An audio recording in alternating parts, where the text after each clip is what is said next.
Israel की दूसरे ममालिक की जमीन पर कब्जा करने की जिद अब उसे सीरिया तक ले आई है। नेतन्याहू की नजर अब सीरिया पर है, जिसके लिए वो दिन रात एक किए हुए हैं। पहले फिलिस्तीन और अब सीरिया। यहाँ की जमीन कब्जाने के लिए इसराइल अपने एक्सटेंशन पॉलिसी अपना रहा है, जिसके लिए इसराइल की सेना ने सीरिया में अपना ऑपरेशन तेज कर दिया है।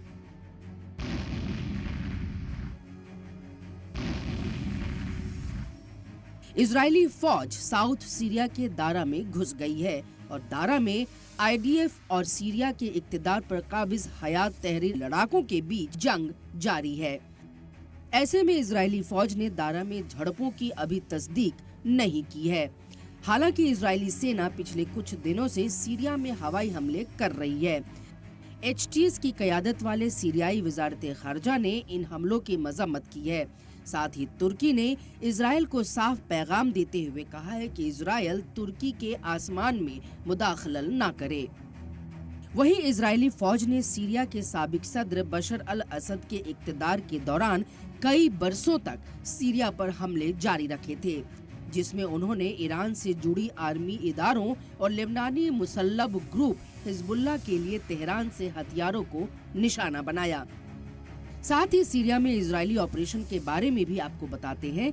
तुर्की में बागियों ने बशर अल असद को इक़्तिदार से हटाया और दमिश्क पर कब्जा कर लिया। असद को भागकर रूस में पनाह लेनी पड़ी थी। HTS के कंट्रोल के फौरन बाद इजराइल ने सीरिया के अंदर 500 से ज्यादा हवाई हमले किए। साथ ही इजरायली सेना ने गोलान हाइट्स के पास बफर जोन पर कब्जा किया। तुर्की ने हाल ही में गाजा में अपने आर्मी ऑपरेशन को बढ़ाने का ऐलान किया। साथ ही सीरिया पर इजराइल की कार्रवाई की मजम्मत भी की।